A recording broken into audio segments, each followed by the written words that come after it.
Hey friend, Megan here. So it turns out that when I got a new computer and installed some new programs, it didn't auto sync to my microphone. So that's why the last couple of videos were very, very low. So thanks for sticking with me, and I think I figured it out. So today I am exploring the ideas of reciprocity, exchange, trade-offs, and cause and effect. And I was thinking about this one because one of the most important concepts that I feel like I've learned down here, and it's a Peruvian indigenous concept called ayni. It's the deepest idea that I've ever explored. I mean, I don't know if that's true, but it's been really important to me. So ayni is a quechua word for reciprocity, exchange, balance. And on the surface, those are just words. They can mean, here you go, this is for you, I'll take that, you take this. But I feel like they go much deeper. And the word for deep in Spanish is profundo, that they're profound. And so I was thinking about this because I have this kind of concept in my life where I think that everything has an exchange, whether we're aware of it or not. And I don't think most of us have been taught to be aware of it. That I think we've sort of grown up in a culture of take and consume. And those are kind of big words. To consume can be to eat, to have it go within you, things that we watch, things that we hear. And take is, it's such a normal thing to be like, this is for me, I'll take it. But when it comes to ayni, to exchange and reciprocity and having balance in that, it no longer becomes linear. And I feel like we're kind of in a world where we have this immediacy and convenience and speed and perceived need for these things because we have such a crazy world where we're trying to balance, work to pay for things, etc. But there's something that's sort of spread out about it. Like we get something from a store and we don't know where it came from and we don't really know where it ends up. But it's all connected. Like we live on a spaceship that's self-sustaining. We live on Earth where our pee turns into water, evaporation, condensation in the clouds, and comes back down in the form of water. And the Earth processes these things. But when we lay it out without knowing that they're both connected, at the end, there's this imbalance that happens. There's this accumulation that happens. And I guess I'm just really exploring what it means to have exchange and what it means to have cause and effect, and to think about every choice that I make has an effect. Every person that comes to me with whatever they are carrying or whatever they need does so for reasons that came before. And there's this beauty of being in the present moment, but we also live on Earth where there's a past and a future. And to learn from those things and to understand how they affect things, and then how they kind of reconnect at the end, if that makes sense. So I feel like the way that I grew up was that, you have this sort of set list of things to accomplish that was sort of laid out before you, this societal expectation. Who created it? I don't know, but it feels like it was just kind of inherited, and we all sort of played this game. We all sort of went through these motions. And I started to ask why, right? But anyways, I think that I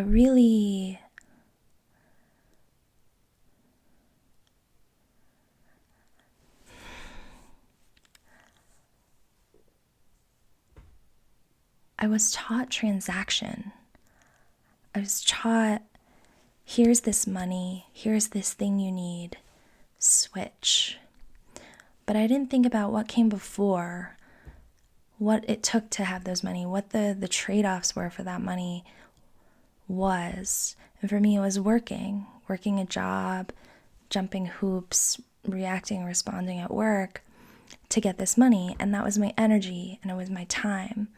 Now then there was a trade-off. I had to choose to be at work to get that money. What did I lose? What did I not have when I used my time and energy for that work to put into a corporation, a business, for a goal, for, the quarterly statement with the next project? There were things that I didn't spend my time and energy on. And maybe that was my friendships, maybe that was my health, maybe that was my happiness, maybe that was finding out what I actually liked to do. But I didn't think through what came before. I didn't think through what it took to have that job and what that exchange was of my life, of my energy, of my life force, of my purpose to be at that job. But we learned this just, here's the transaction. Now here in Peru, there's a lot more interaction and participation beyond just transaction. Like when you go to the market, the women, the person that you're buying from. Sometimes they made it, sometimes they purchased it, but you have a conversation, you get to know each other.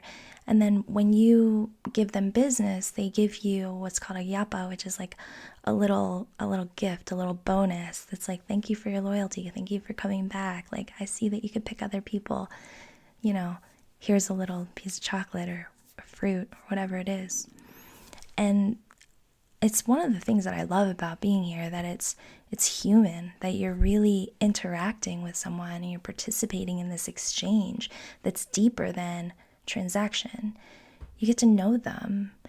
You get to know what they carry. You get to kind of participate and ask for different things, like, hey, if you see this, keep me in mind and, save that for me or whatever. Like, it's not just like if you go to the grocery store, you go, you pick your things, you swipe, maybe with a person, maybe without, and you're gone. But like, being here has made me really think about what I'm investing my time and energy into to create this idea of money, to then exchange it for this thing. And then the end part of it is like this future part that I think we also sometimes become blind to, which is like, what happens to that thing after? Like, will I feel enjoyment? Will I be nourished? Do I need it? Like food, air, water, shelter, love, purpose. Like, do I need it? And what happens to it after? A lot of the conversations in my house lately have been about trash and been about waste. And our family's trying to move in a direction where we're not consuming things that we don't need, and we aren't being wasteful, and we still have some toys and we still buy some like very little clothes from time to time, but we're attempting to move into a different direction and really think about where these things go and what that trade-off is for that money, and what that trade-off is that, like, okay, do I get a little dopamine hit and ping of enjoyment? Will I use this? Will this even go beyond to more generations? Will it last lifetimes, or will it break in 5 minutes and cause fights with my boys when it comes to toys or something like that? Is that worth it? Is that exchange worth it beyond the initial excitement and dopamine ping? But like, what is lasting after? And what's lasting in terms of like trash after that? Like, I see these toys that are wrapped in plastic and then in another container and then wrapped up in another plastic and then carried home in a plastic bag. And like, I can't not see that those plastics are made out of chemicals, and those chemicals are toxic to both human beings and the environment. And they're called forever chemicals because even if they break down, they don't go anywhere. So even the idea of recycling where it's only 9%, or the idea of like it going somewhere, it being buried, like what does that create in the future? What does that create in my life? Like, what are the cancer rates right now in Western countries versus undeveloped nations? And like, there's a cause and effect there.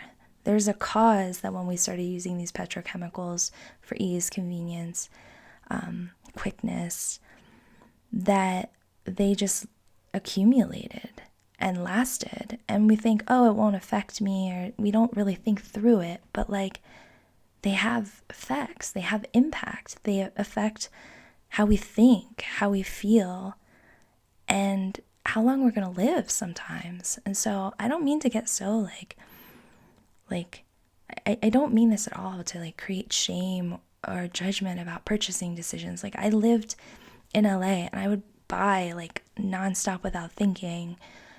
But I'm just in a different place, and I can't help but ask these questions and see it from a different perspective, that these things have a cause and effect.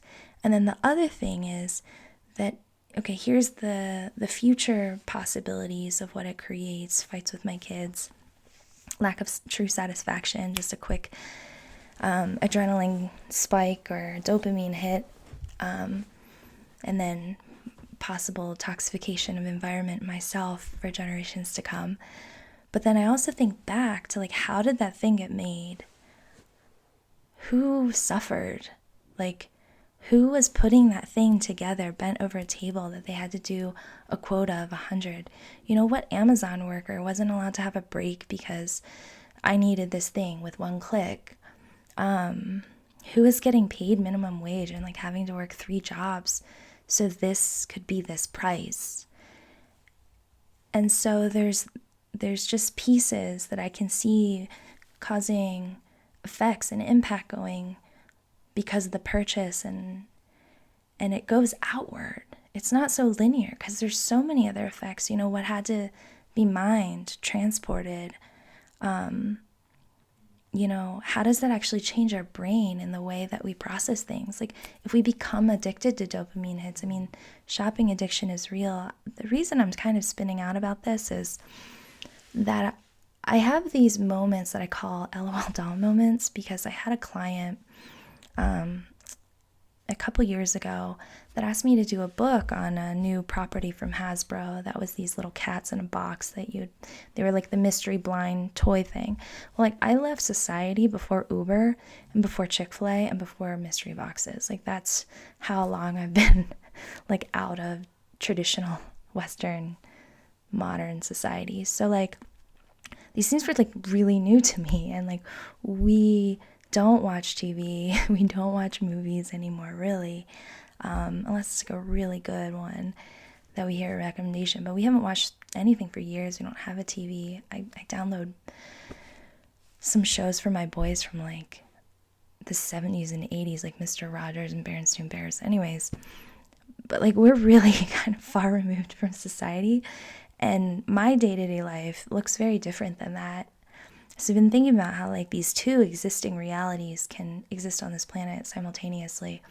And when I get these moments where I'll touch base, I call them like thermometer drops, or LOL doll moments, where basically I took on this client and I started doing research, as I always do, to get a sense of what this project is and what the product is. But there were these little toys that are put in boxes. I'm sure everybody else knows, but I was like in shock to see that kids would watch like billions of hours of watching other people open boxes, wishing that they could open it to get like a secondhand hit of dopamine or momentary satisfaction, and then create a drive in them to want that thing also.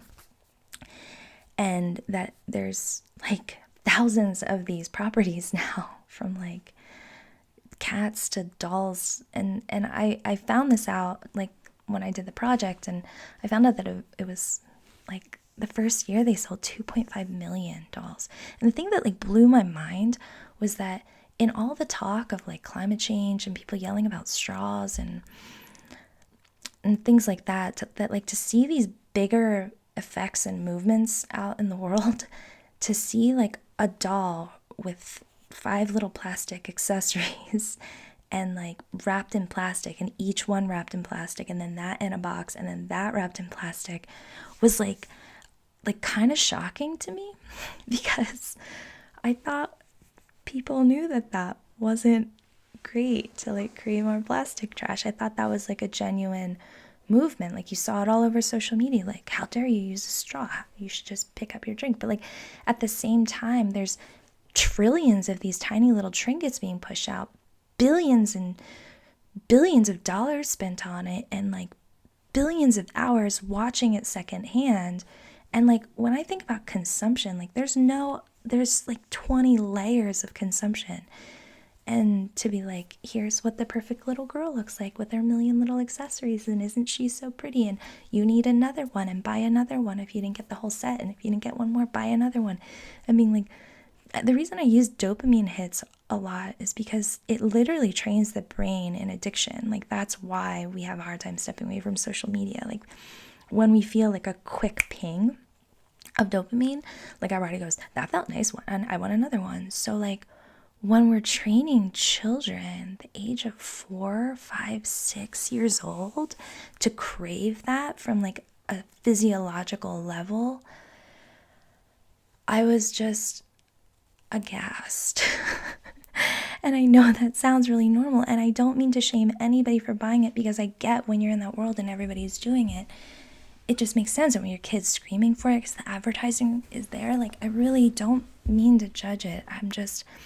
From my perspective, I was just really deeply surprised. So when I was looking at that, and I was thinking of the trade-offs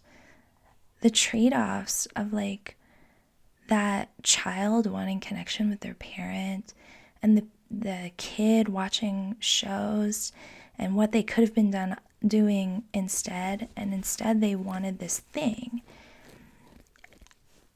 And like, what they truly want is to be seen and heard and have purpose and creativity, and like be inspired and play and be seen. I think I've said that a bunch of times, but I think it's just the most important thing. And so like the parent works to buy all this stuff, sacrificing or for obligation, working these jobs that they don't necessarily want to work, that they're away from their kids, to give them these toys that then they're not. Like, the trade-off feels like the time and love and connection and intimacy with themselves, with that child, and you get this placeholder of this little plastic toy that you might feel happy about for like 5 minutes, and then parts get lost, and then people fight over them, and then there's devastation that the parts are lost, and then there's another one that they want. And I was just thinking about the trade-offs of that.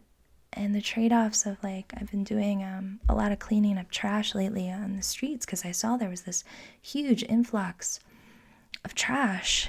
And I was really thinking like, why? Because I think everything happens for a reason, and I just want to investigate it and understand it more. That like, when people aren't able to breathe or see people, or are feeling down, like, we do have this desire to go to comfort foods for those dopamine pings.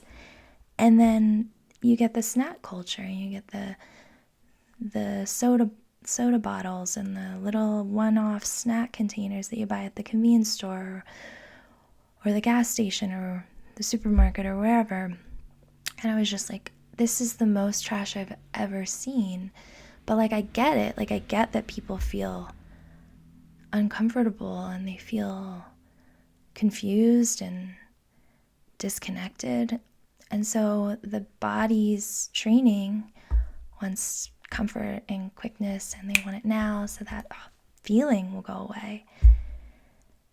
And I don't judge that. I do get that. But I guess rather than focusing on the negative trade-offs and negative cause and effects, I want to redirect and reconfigure into the positive, and like this place of transformation, and this place of transmutation, participation, that like I think is so crucial. Because I think that a lot of like spiritual practices in the West are like, you breathe in love and you breathe out all your bad stuff and you just let it go. Well, in Eastern practices, they actually say you breathe in all of the pain and suffering and you breathe out love, because you're actually the place that can transform it. Like, we can transform our painful stories from new compassion and understanding and endurance and strength and wisdom from things that have happened that are hard. Like, some of the most wonderful people and compassionate people have some of the hardest stories I've ever heard. But they took it, and rather than become hard or reactive, they turned it into this like deep movement of wanting to do something about it and not wanting other people to hurt the way they hurt. And so, while I don't want anyone to go through trauma, I think there's just incredible gifts from it. But really, like, that's how powerful we are, is that we can become the place of transformation. And then even though we think we're small, we're not. And that, like, we have no idea how our effects touch other people's lives and what they do. And that, like, one choice difference can send out a ripple effect, a wave in every direction. And I was meditating and I saw this vision of a lighthouse. And it was kind of like, the lighthouse has a job, and it's just to keep the light on. It doesn't know if it's saving anybody from the rocks. It doesn't know if it's helping anybody. Its job is just to have the light on, and its light is on if it's stormy or if it's fair weather. But it doesn't need to know that it's transforming. It doesn't need to know what's happening. It's just got one job and one role, but it's the light and the love that holds that and saves the people from a rocky death. Anyways, that was a random vision that I had.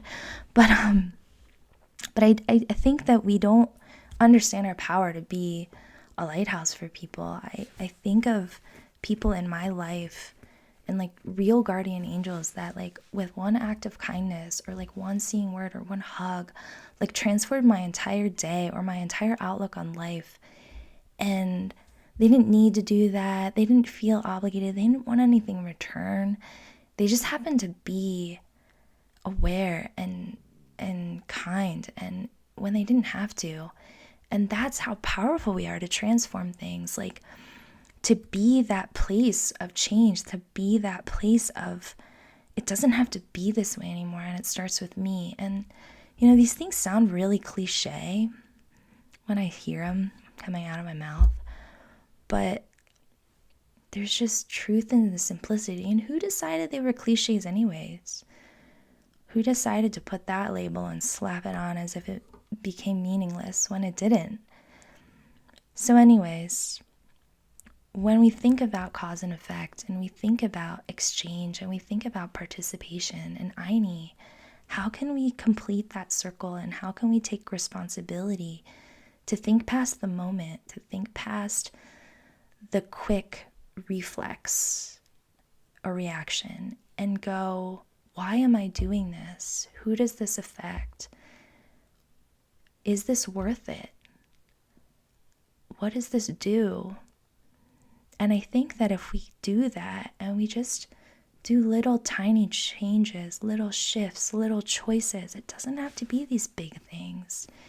I think we put all this pressure on ourselves to be like sending out change in like massive ways. But I think like it just starts with us and the little things that we do, and being like, you know what, I am gonna fill my water bottle every day rather than buying one. You know what, like, I am gonna remember my little reusable bag. Do I really need to buy that? Like, will I feel guilty about that later? Why don't I just wait and think? I feel like we all live with our decisions, whether we are aware of their cause and effect or not. But when we become more thoughtful and we think through them more, I think that transformation is inevitable in a beautiful and positive way. Because within each of us, there is that guiding wisdom and that guiding light. We are all the lighthouse.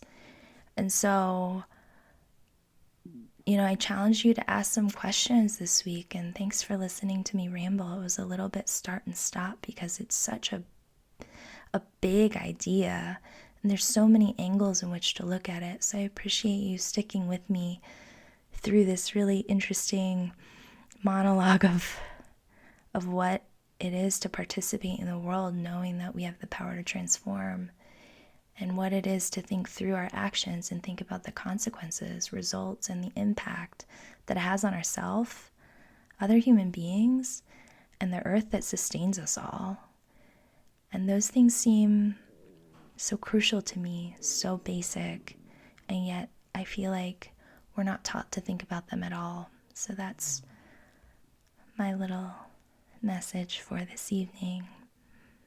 I love you. Love from Peru.